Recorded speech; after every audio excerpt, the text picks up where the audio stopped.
Praise the lord. యేసునామమే జయము. మన రక్షకుడు మన విమోచకుడు అయిన యేసుక్రీస్తు పరిశుద్ధ నామంలో అందరికీ వందనాలు.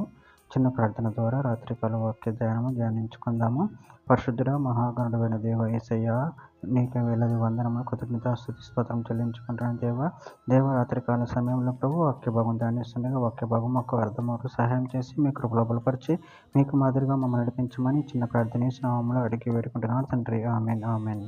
హెస్కేలు గ్రంథం 36వ అధ్యాయం 38వ వచనము. నేను యెహోవానై ఉన్నానని వారు తెలుసుకున్నట్లు ప్రతిష్ఠితములకు గొర్రెలంత విస్తారముగాను, నియామక దినములలో యెరూషలేమునకు వచ్చు గొర్రెలంత విస్తారముగాను, వారి పట్టణముల యందు మనుషులు గుంపులు గుంపులుగా విస్తరించినట్లు నేను చేసేదను. ఆమె దేవుడి వాక్య భాగం దీవించునుగాక.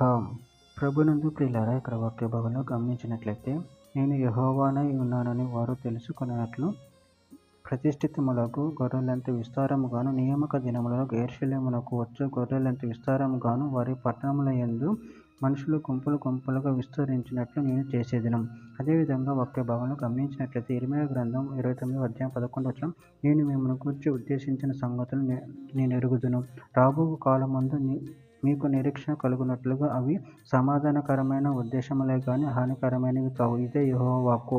పేతురు రాసిన 2వ పత్రిక 3వ అధ్యాయం 9వ వచనం, కొందరు ఆలస్యమని ఎంచుకున్నట్లు ప్రభు తన వాగ్దానమును గూర్చి ఆలస్యం చేయువాడు కాడు, కానీ ఎవడునూ నశింపవాలని ఇచ్చయింపక అందరూ మారు మనసు పొందవాలని కొందరు కోరుచు మీ ఎడల దీర్ఘశాంతం గలవాడై ఉన్నాడు.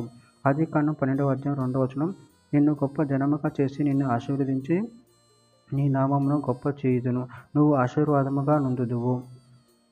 ద్వితీయోపదేశకాండం 28వ అధ్యాయం 12వ వచనం, యెహోవా నీ దేశం మీద వర్షము దాని కాలమందు కురిపించుటకును, నువ్వు చెయ్యి కార్యమంతటిని ఆశీర్వదించుటకును ఆకాశమును తన మంచి దాని నిధిని తెరచును, నువ్వు అనేక జనములకు అప్పు ఇచ్చేదివు కానీ అప్పు చేయవు. రోమీయులకు రాసిన పత్రిక 12వ అధ్యాయం 5వ వచనం, అలాగే అనేకులమైన మనము క్రీస్తులో ఒక శరీరముగా ఉండి ఒకని కొరకు ఒకరము ప్రత్యేకంగా అవయవమై ఉన్నాము. కీర్తనల గ్రంథం 46వ అధ్యాయం 10వ వచనం, ఊరుకొండుడి, నేనే దేవుడనని తెలుసుకొనుడి, అన్ని జనులలో నేను మహోన్నతుడు నగుదును, భూమి మీద నేను మహోన్నతుడు నగుదును.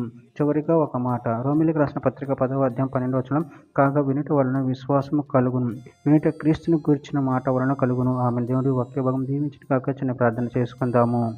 పరిశుద్ధుడా, ప్రేమ కలిగిన దేవ యేసయ్యా, మీరు ఇచ్చిన వాక్య ధ్యానాన్ని బట్టి ప్రభు కృతజ్ఞతలు చెల్లించుకుంటున్నాను తండ్రి. మీరే మాకు దేవుడై ఉన్నారు, మమ్మల్ని ఆశ్రయించే దేవుడై ఉన్నారు ప్రభు. అందరిని బట్టి ప్రభు కృతజ్ఞతలు చెల్లించుకుంటూ మీ ప్రేమ కృపలో మమ్మల్ని నిరంతరం కాచి కాబట్టి మీకు మాదిరిగా మమ్మల్ని నడిపించమని చిన్న ప్రార్థన యేసుక్రీస్తు పరిశుద్ధ నామములో అడిగి వేడుకుంటున్నాను తండ్రి. Amen amen.